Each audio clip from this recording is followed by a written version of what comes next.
diturunkan dua sifat ilmu. Yang pertama, ilmu yang madorot, dan dua, ilmu yang maslahat.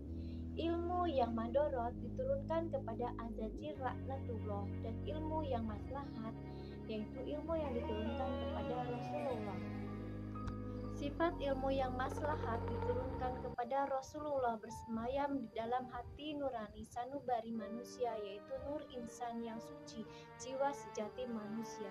Sedangkan ilmu yang madorot yang diturunkan kepada Allah melalui Azazil atau Dajjal laknatullah atau iblis bersemayam di dalam pikiran manusia, yaitu imajinasi pikiran yang tiada pernah berujung, mengalir di dalam darah manusia, membisikkan di dalam telinga manusia, kemudian diolah di dalam alam pikir manusia. Sebenarnya sifat-sifat iblis atau setan yang bersemayam di alam pikir manusia, di dalam kepintaran berpikir, berimajinasi, juga sangat diperlukan. Namun, wajib diimbangi oleh jiwa ketulusan kemurnian jiwa manusia yang penuh cinta kasih kepada seluruh makhluk di dunia. Yang berbahaya adalah ketika imajinasi, kreativitas, inisiatif, dan keinginan manusia yang tidak berujung itu tidak diimbangi dengan kemurnian jiwa, yang ditambah terkontaminasi dengan sifat-sifat nafsu keserakahan, kejahilan, gila kekuasaan, maka akan berujung dengan kehancuran.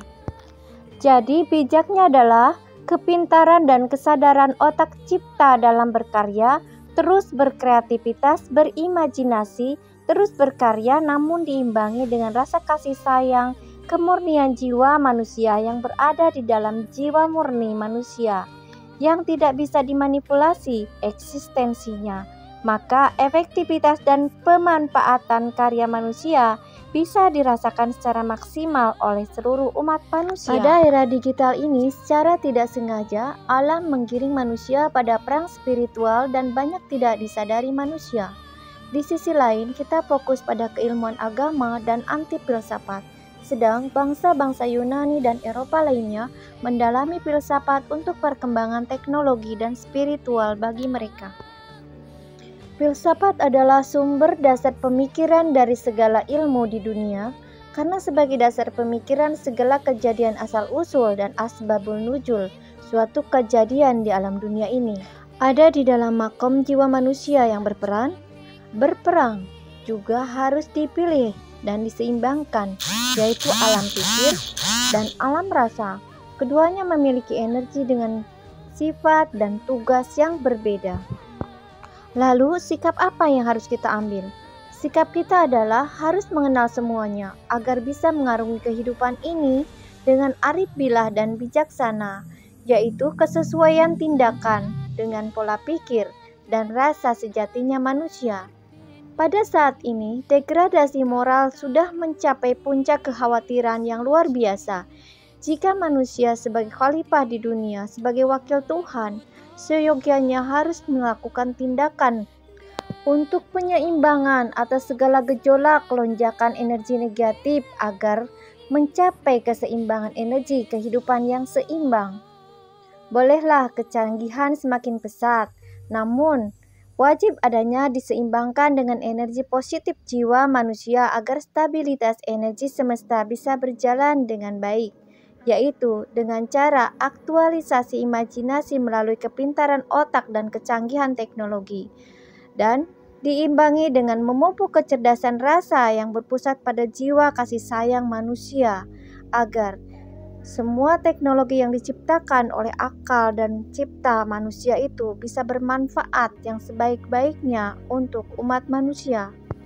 Jika teknologi kepintaran alam cipta pikir manusia tidak seimbang dengan kecerdasan alam rasa manusia, maka kerusakan, kepunahan sistem tatanan yang baik akan musnah, kepunahan keseimbangan ekosistem, kepunahan peradaban manusia sebagai makhluk sosial, bahkan kehancuran tatanan semesta yang disebabkan manusia. Namun ingat, kemurnian tugas semesta memiliki kewenangan untuk merestart ulang tatanan alamiahnya. Jika alam sudah terkontaminasi dan tidak seimbang, maka semesta akan menyeimbangkannya sendiri, dan semesta pasti melakukan pembaharuan secara alami melalui bencana alam dan gejolak 4 unsur anasir dunia yang akan mengembalikan kembali kepada tatanan awal. Pengembangan artifisial intelektual adalah diadopsi dari pemikiran-pemikiran manusia, data-data real yang terdata, tersistem, yang bersumber kepada pemikiran manusia yang berasal dari otak manusia. Yang justru kecerdasan sesungguhnya ada pada alam rasanya manusia yang tiada batas. Adalah alam kecerdasan yang sesungguhnya, yaitu energi murni semesta yang tiada batas. Kepintaran alam pikir masih menggunakan alat, tetapi kecerdasan alam rasa sudah inti dari seluruh spirit energi yang seharusnya yang mengalahkan segala teknologi di dunia. Bukankah ilmu leluhur kita dulu bisa menghilang, bisa membunuh jarak jauh, bisa berteleportasi, bisa telepati?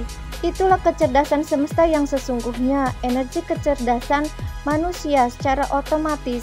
Tentu setiap manusia dilengkapi dengan berbagai aplikasinya dari Tuhan semesta alam. Inilah sesungguhnya keilmuan Nusantara kita. Namun, untuk mencapai kesejatian manusia dan energi pusat semesta ini hanya bisa dimasuki oleh orang-orang yang memiliki energi murni, yaitu ketulusan kesejatian manusia itu sendiri, dan tidak bisa dimanipulasi. Berbeda dengan kecanggihan dan artifisial intelektual, masih bisa diotak-atik dan dimanipulasi. Tetapi kecerdasan rasa manusia adalah energi murni semesta yang tidak bisa dimanipulasi, kejujuran, ketulusan, dan kemurnian jiwa manusia. Inilah pentingnya kembali kepada jati diri manusia, maka akan terciptalah kehidupan abadi di alam kelanggengan, berserta rahmatnya, keberkahannya, dan keselamatannya secara lahir juga batin.